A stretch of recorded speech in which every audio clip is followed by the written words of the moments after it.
আচার পছন্দ করে না এমন কিন্তু কাউকে খুঁজেই পাওয়া যাবে না। সেটা যেই আচারই হোক না কেন, আচার কিন্তু প্রত্যেকটা মানুষের খুবই পছন্দের থাকে। গরম ভাতের সাথে, খিচুড়ির সাথে কিংবা কাচ্চির সাথে, পরোটার সাথে খেতে কিন্তু অসম্ভব মজার হয়।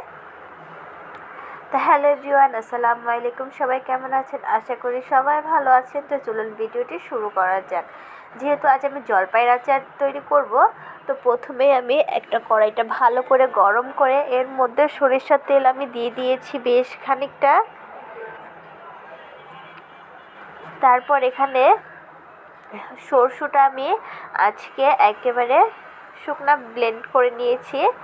তো তেলের মধ্যে সরষেটাকে ভালোভাবে ভেজে নিয়েছি।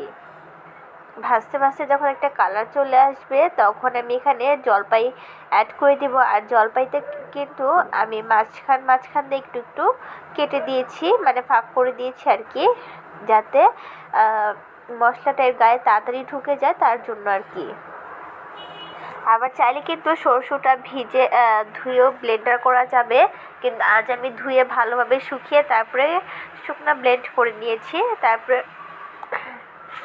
জলপাইটাকে ভালো করে নেড়ে চেড়ে রং পাল্টানোর পর্যন্ত অপেক্ষা করতে হবে। কিছুক্ষণ পর দেখো জলপাইয়ের রংটা কিন্তু অন্যরকম চেঞ্জ হয়ে গিয়েছে। তো এই পর্যায়ে আমি দিয়ে দিব বিট লবণ।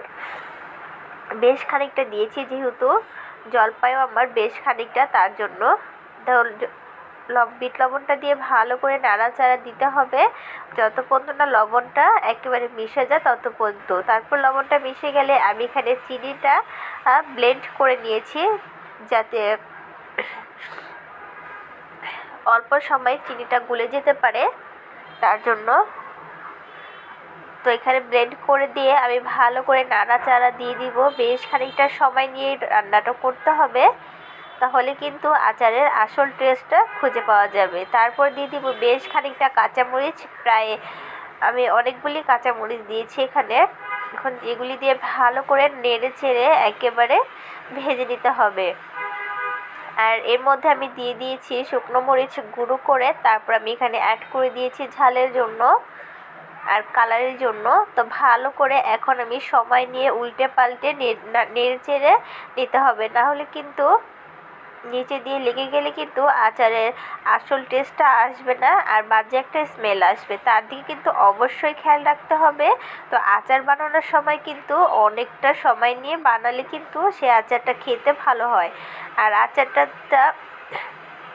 দীর্ঘ সময় রাখার জন্য এখানে আমি একটু হোয়াইট ভিনেগার দিয়ে দিয়েছি। এটা দিলে কি আচারটা ভালো থাকে।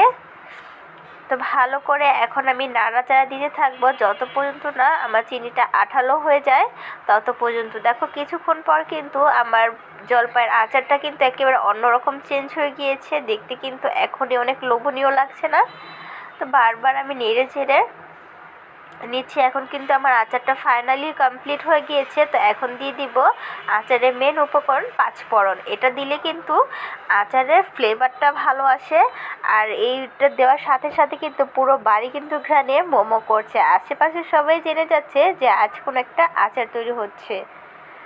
তো এটা দিয়ে কিন্তু মশলাটা দিয়ে ভালোভাবে নাড়াচাড়া দিয়ে নিতে হবে। প্রায় আরও 5 মিনিট ধরে আমি এটাকে রান্না করে নিলেই কিন্তু আমার জলপাইয়ের আচারটা কিন্তু কমপ্লিট হয়ে যাবে। দেখো আচারটার কালারটা, চিনিটা কিন্তু অলমোস্ট শুকিয়ে গিয়েছে, মানে গলে গিয়েছে, আর একটা অন্য ভাব চলে এসেছে। এখন কিন্তু আমি নামিয়ে ফেলবো। পরিবেশন করে দেখাবার জন্য আমি একটা বাটিতে পরিবেশন করছি। দেখো দেখতে কতটা লোভনীয় হয়েছে না? খেতে কিন্তু অসম্ভব মজার হয়েছিল। চাইলে তোমরা একবার হলেও ট্রাই করে দেখতে পারো। আর ভিডিওটি ভালো লাগলে লাইক, শেয়ার, কমেন্ট, সাবস্ক্রাইব করে পাশে থাকবে। তো আজ এই পর্যন্ত, আবার অন্য কোনো ভিডিওর সাথে নিশ্চয়ই দেখা হবে। আল্লাহ হাফেজ।